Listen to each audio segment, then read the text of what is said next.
Yeah.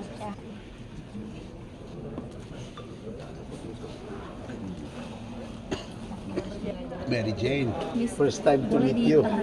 Natanong natin ng a few questions si Mary Jane at sinasabihan na tayo papahingahin muna siya bago magsimula ang press con. Hello, this is Wendy.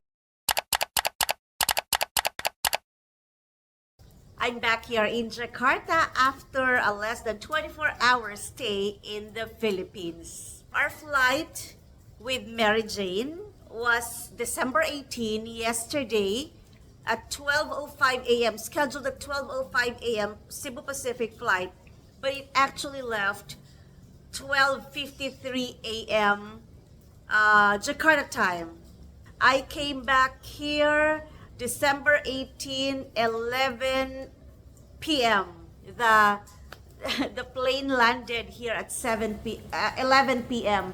So talagang within December 18 lang, one day lang talaga yon that I stayed there in Manila to follow the case of Mary Jane from the time she had the press con here to the time that she went in the flight and arrived in the Philippines. So ayan, makikita mo pa ang aking mga eye bags.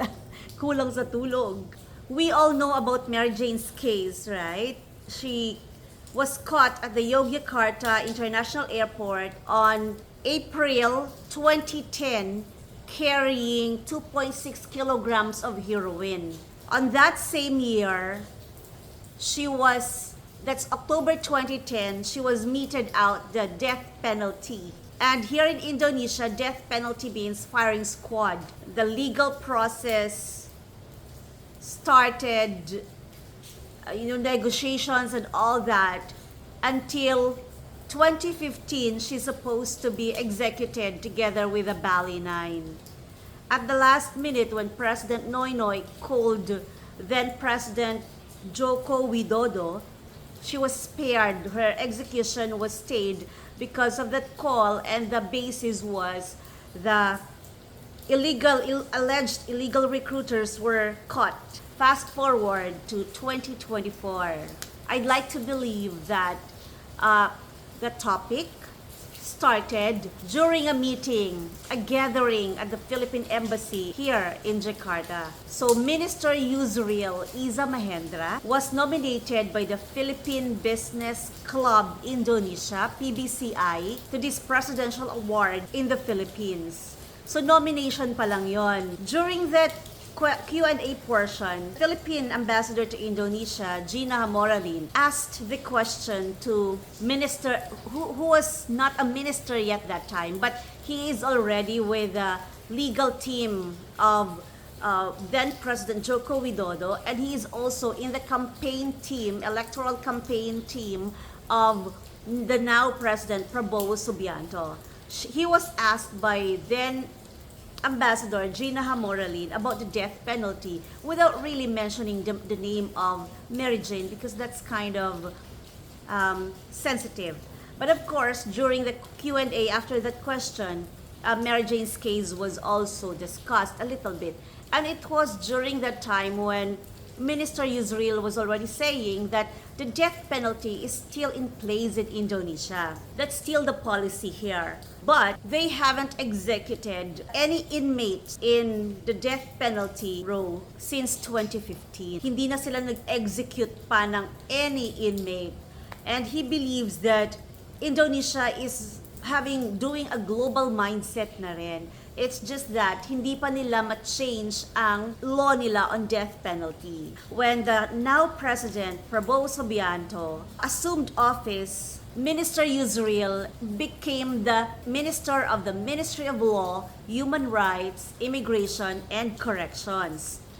Minister Yusril is considered as a constitutional expert. So he had a meeting with then Ambassador to Indonesia, Gina Hamoralin, on November 11. In that meeting, they discussed about the bilateral relations kasi nga 75 years yung Indonesia and Philippines. They discussed about the status of Indonesians, 8,000 Indonesians living in the Philippines with no exact status with a vague status in Mindanao, and also around 500 Filipinos in North Sulawesi with the same problem. Aside from that, they also discussed Mary Jane, and that's when the topic transfer of prisoners came out.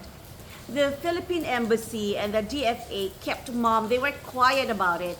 But it was the office of Minister Yusril which brought out the press release about the transfer of prisoners. So of course, Philippine media caught up with that press release. And that's when the questions to the DFA and to President Marcos was brought up as well. So they were actually not planning, I think, to say anything about it because in reality, there was no existing plan yet. There was just that possibility of the transfer brought about by the meeting of Minister Yusril and Ambassador Gina. I think that sped up the process, that made it faster because questions were thrown in. So of course, questions on the side of the Philippines, questions on the side of Indonesia. Some Indonesians were actually also asking if she will be transferred. Does that mean she's going to be transferred as a free person? So Minister Yusril clarified it for the Indonesian people. The transfer of prisoner is not clemency from the Indonesia side. Ibig sabihin, Indonesia is still very consistent with its own policy. May death penalty pa din, and nasa death penalty pa din siya, death penalty rule pa din siya. But because of the transfer policy, pwedeng matransfer na si Mary Jane sa Philippines. On December 6, Undersecretary De Vega came to Indonesia upon the invitation of Indonesia, the Office of Minister Yusril.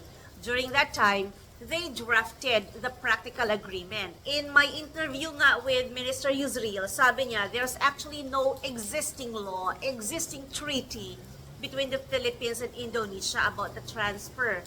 But they made this practical agreement that made it possible for the transfer. That time, December 6, wala pa talagang clarity kung kailan talaga makakauwi si Mary Jane. But there was that promise that Mary Jane should be transferred to the Philippines before Christmas. So that's like a standing promise na, pero hindi pa naayos ang mga arrangements, and it should be taken care of by the Indonesian authorities together with the Philippine Embassy. Nagkaroon ng schedule ang family ni Mary Jane, the parents and the two sons, to go to Yogyakarta for their compassionate visit. Nakaschedule na, nakabili na ng tickets, may hotel na. I was supposed to go there. Kabili na rin ng ticket and may hotel accommodation na rin ako sa Yogyakarta para ma-cover ko sana ang visit na yon. So, everything was arranged already, di ba? Pero, the Philippine Embassy was really honest, forthright in saying that anything can be overtaken by events. Kasi nga, hindi mo alam kung ano ang next move ni Indonesia. On December 15, that's a Sunday afternoon, news came out that the remaining members of the Bali Nine arrived in Darwin, Australia. So, surprise yun. Even the Australians were surprised kasi it was kept a secret. So, kami naman, while our tickets are in place and hotel accommodation is in place for the coverage of the family, we were informed also that Mary Jane will be brought to Jakarta, from Yogyakarta to Jakarta. Anong oras? We don't know. We waited a little bit, hindi pa ako nag-cancel noon, until I got the information from the Office of Minister Yusril na talaga na that night, dadalhin na siya sa Jakarta. Aalis ng gabing yon. So, that's when we decided we cancel my flights already and hotel accommodations and even the transportation kasi from Yogyakarta Airport to to Wonasari Gunung Kidul, where the Women's Correctional is located. That will be 2.5 hours to 3 hours. Kaya malayo yun, we need transportation. So anyway, all those were canceled na. Tapos I was informed by the ministry's office na she will be arriving around 9 a.m. Monday. Pero, she actually arrived in East Jakarta prison facility around 7:30 a.m. December 15 siya ng gabi umalis. December 16, 7:30 a.m. dumating siya doon sa prison facility sa East Jakarta. Pumunta na din doon yung mga Philippine Embassy officials to process her papers, lahat. Pero we were not yet informed kung kailan talaga siya makakauwi ng Philippines. News report came out na within the week. During the press conference, tayo pa din ang Philippine media doon. Tayo lang ang ABS-CBN lang ang Philippine media doon because I'm the only Philippine media dito. Deputy Coordinator of the Ministry of Immigration and Corrections, Bapa Surya Mataram, together with the Special Staff for International Relations ng Ministry of Law, Human Rights, Immigration and Corrections, ang haba, no? Kinonfirm nila during that press conference that Mary Jane is going to the Philippines on December 18. That time wala pa akong details kung Cebu Pacific or PAL siya. Midnight of Wednesday of December 18 na ang flight ni Mary Jane going to the Philippines. So ayan, may confirmation na yon. Talagang na-speed up na naman yan.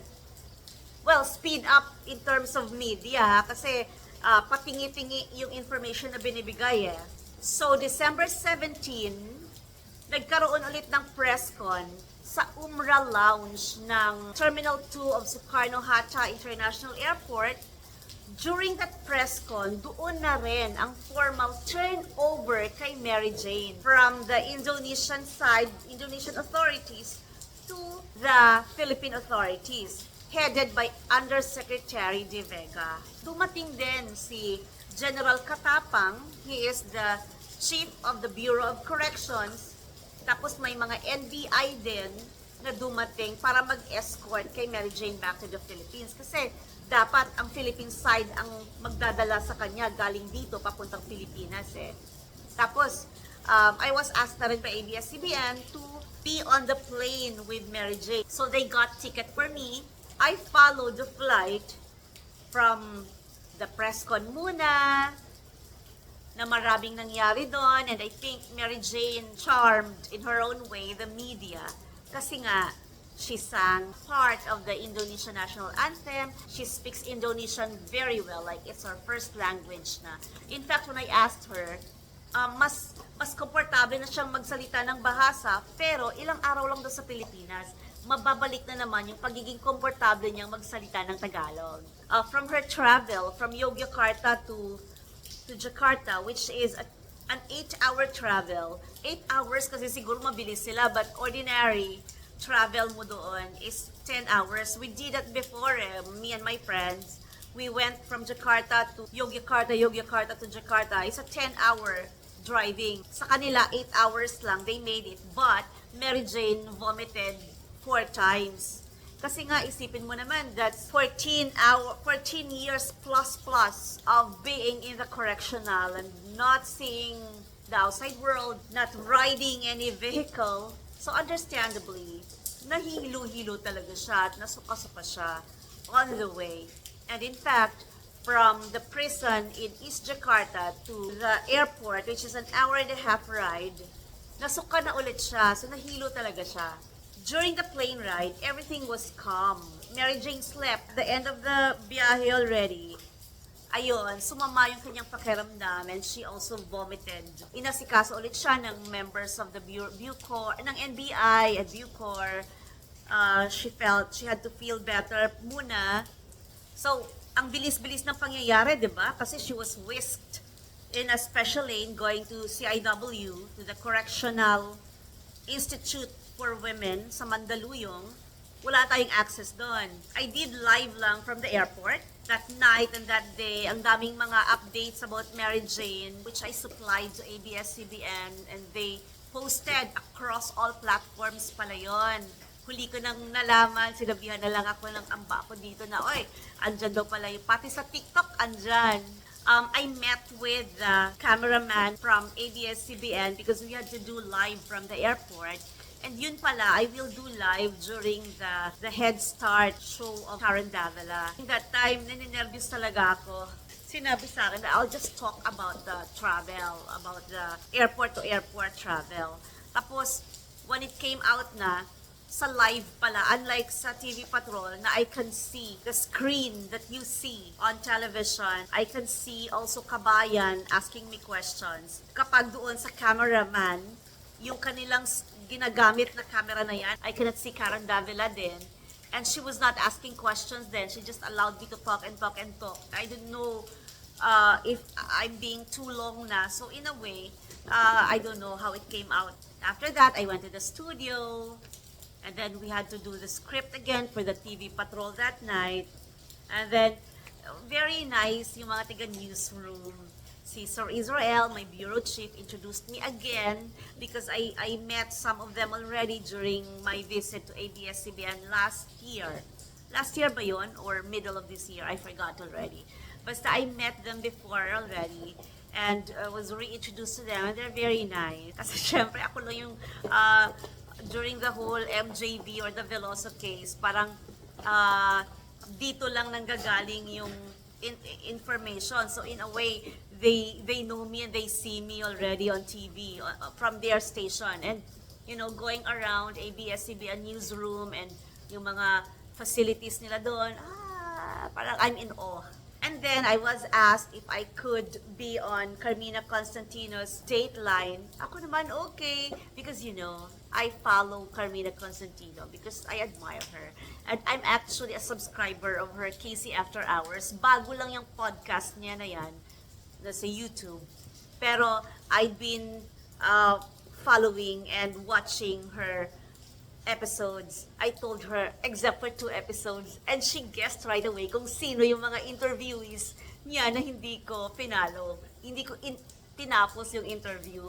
Anyway, I enjoyed that chat with her on live TV, on the live show. I felt comfortable, but of course, if you see it, yeah, totoo nga naman, although my face talaga is big, is fat, it's even bigger and fatter in the studio camera. My last report was shown on TV Patrol yesterday din, December 18. Pero that time, hindi na ako live. So, pre-recorded ko na yon sa studio, sa ABS-CBN, before I left for the airport. So, parang ABS-CBN got me a hotel para makatulog or makapagpahinga doon. But apparently, we have no time to rest and sleep anymore. So wala talaga akong tulog, promise. Grabe. Walang tulog yan. I just took a shower in the hotel and I stayed there for 30 minutes. Just the right time for me to freshen up, change clothes, and go to the airport. So, I was brought to the airport by a TV Patrol van, TV Patrol vehicle. Ayan. So, nakarating na ako ng airport on time. And now, I'm back here in Jakarta. My husband picked me up last night. I had rested na rin. Sabi ko nga, I woke up later than I usually do. So, better na din. Pero ang eye bags po talaga hindi yan mawala-wala in a single sleep lang. So, I'm happy that I got to experience that hustle of being a reporter. It's very rare to have this kind of opportunity to report on a case that's so big. So that was quite an experience and a good opportunity to experience something that the reporters experience on a daily basis. Sabi ko nga, I enjoy this, but I don't think I can do this on a daily grind.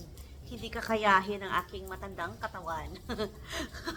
I'm too old for this already. So yeah, I'm I'm enjoying this, but we have a limitation in here physically and mentally. Kaya ako enjoy it while it lasts lang. And I'm happy that I get to experience this kind of thing. I know that this is not like a trabaho for me, pero I think I gave it my all. I searched for contacts and got stories that needed to be delivered. So I'm happy. Thank you to those who helped me get these stories out there. That's our Mary Jane Veloso news timeline. Straight from your correspondent from Jakarta. Till the next one. Thank you for watching.